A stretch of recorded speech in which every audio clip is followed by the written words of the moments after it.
Whenever you're doing these late model computer controlled engine swaps in older vehicles, you come across one small thing, and it is your computer wants to see a brake signal. You have typically an orange and a white wire in a General Motors harness. Orange wire is your power, and your white wire goes to the brake lights.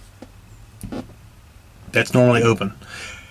The computer wants to see what's normally closed. It wants to see a 12-volt signal when you're not applying brake. Just going down the road, it wants to see 12 volts. If we were doing, say, a 70 Chevelle that has a swinging pedal, it'll have a switch that is, you can use an 85 Monte Carlo switch. They had lockup converters in there. They had just what we need. They had a normally closed and a normally open contacts. We're perfect. Well, this has the pedal under the floor. It does not have a brake switch, typical mechanical plunger type. It has a hydraulic switch. When it sees a small amount of pressure, I don't know what the pressure is, 7 psi, 20 psi, something like that. It's a small amount of pressure. It activates, and it closes the contacts for the orange and the white wire. It sends voltage to the white wire to the taillights. I mean, it's pretty simple. And I'm probably telling a lot of people elementary stuff, but there's some people that just don't know, and I'm doing this for everybody. When you did that 70 Monte Carlo, you put that Monte Carlo switch in there, and that 70 Chevelle or whatever I said, you're done. It's fine. It's easy. This switch is different. We don't have another way to change that, or I don't really feel like trying to find the other switch and hydraulically add it in, then bleed the brakes again, all that stuff. What can I do? You get a relay. You run that relay so that when you close the contacts, it opens the others. You're going to run a normally closed section on the relay, that when you activate the relay, it will open that relay, and then you'll get the signal. I'll show you on here. You'll see how everything works. I'll show the scanner. I'll show with a logic probe. I'll show running the logic probe, what you want. Whenever you're wiring one of these cars up, man, especially if you use used harnesses out of trucks or cars or whatever, I've been doing it for a while, and it's not a big deal. It's still a pain in the butt sometimes. You do a lot of thinking. But it seems insurmountable sometimes how much wiring it is when you're reusing a harness. It's a pain. It'll save you a lot of money, but it's a pain. If you'll break it down to getting it one circuit at a time, you'll do a lot better. And what I do is, if there's anything with any kind of doubt or any fitting needs to be done, I build the whole harness, and I leave those pieces non-terminated or whatever, put the harness in, get everything functional electrically, and like we're doing right now, I'm checking this one circuit with a live vehicle. I don't hook the battery and everything while I'm working on it, but I can make it live or dead. I don't have to guess on circuits. I can play with each one at a time, and it's not so daunting when you do one at a time. At least that's my opinion. Often you have two colors of wiring.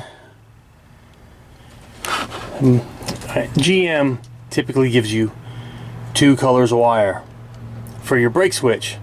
It goes back a long time. And on this one, and it's common to be orange for the power and white to go to the lights. Yours may be different. Check your diagrams, but quite often this is it. The orange is your power.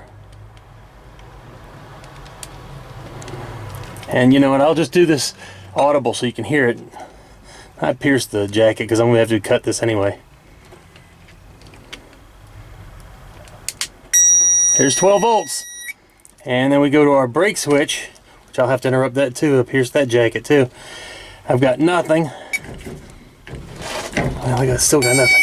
There, I got it. For some reason this thing is acting stupid. There, I pushed the brake down. I've got 10.8 volts. I got a kind of a low battery right now, so that's it. I have to tap my orange wire is my battery for the ignition on, because this one for some reason is wired for ignition on that, so I'll just tap it. And most of the time your brake switch is on a battery, not on keyed. This truck is on keyed for some reason, so I'll just go ahead and use it. And then the white wire going back to the brake lights, that is the one that is going to send to pin 85. Pin 30 will get your 12-volt ignition on. And for your relay diagram, I'll just go through it one more time. 87, you do not use. 87A, that goes to the PCM. On mine was a purple wire. 85 is a ground. 30 is keyed ignition positive. 86 is going to be to the brake switch power. Mine was the white wire. Most people with GM cars will have a white wire that they'll use for that. There's an orange wire and a white wire, as I said before. The orange has always got power. Typically, it's battery power, not keyed. This one was keyed for some reason. But you want that orange wire not to be what you're supplying this. It's going to be the white wire, the one that is only active with the lights. That right there is a hydraulic brake light switch. That's in this 57 Chevy truck. Now, this is an obstacle when you're doing an EFI swap and you need a brake switch signal to the PCM. You can't use this as a signal. It is taking a power and outputting a power. The PCM wants to have a power that's put to it, a 12-volt positive, and break the power to let it know the brakes are on. So we have to reverse this with a relay. Hope you can see this here. Power probe. They don't give me any money. They didn't give me this for free. God knows they didn't. It cost me a good chunk of money, but it's the number 3. It's you test circuits, you do all kinds of neat things. But the neatest thing is you can send something, send ground to a wire, send power to a wire. See there?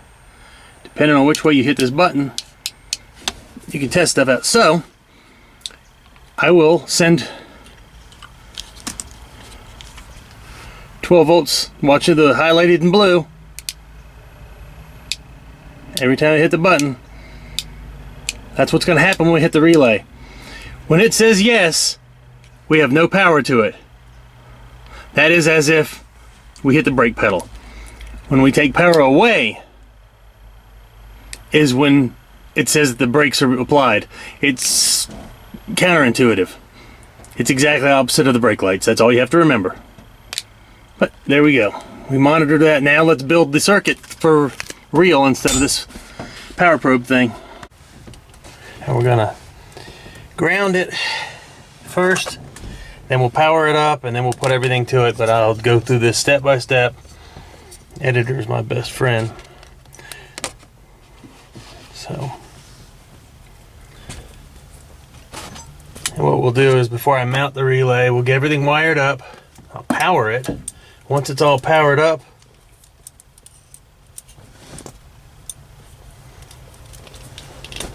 we'll check it with the laptop, make sure everything works perfectly. This is my ground pin, wire for the pin, I mean.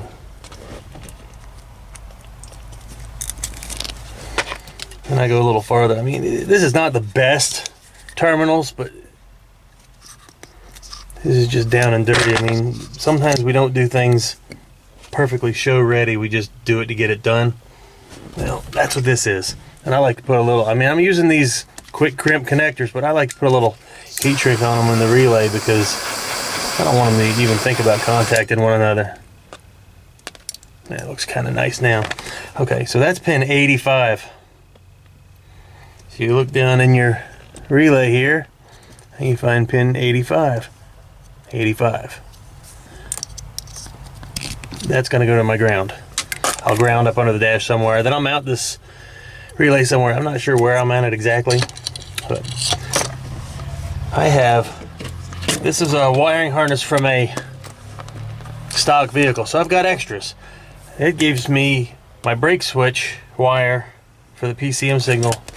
It gives me a twin wires. There's something like ABS in the donor vehicle, I suppose. I'll just take this and give a little bit of length. Now, and just in case someday I want that brake signal for an addition to this vehicle, who knows what somebody could want. I'll just tie that up. I mean, whoever wired this truck before has got this jumble of wires just tied up for later. I dropped it so I could access some fuel pump wires, because this was a carburetor vehicle before. The harness they used is some kind of universal harness, and it had enough for all that.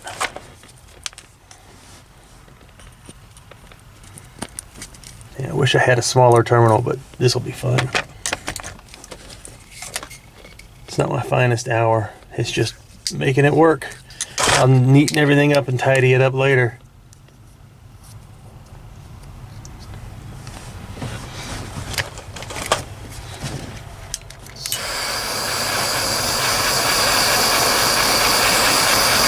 And that is to the PCM.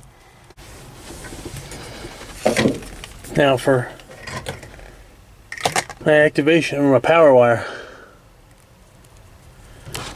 So there it is. Simple 5-minute circuit. It's done. The PCM sees the signal it wants. Showed it on the computer that it works. Now I got to move on to cleaning the wiring up in this, and fuel pump is the next thing I need to wire in this truck.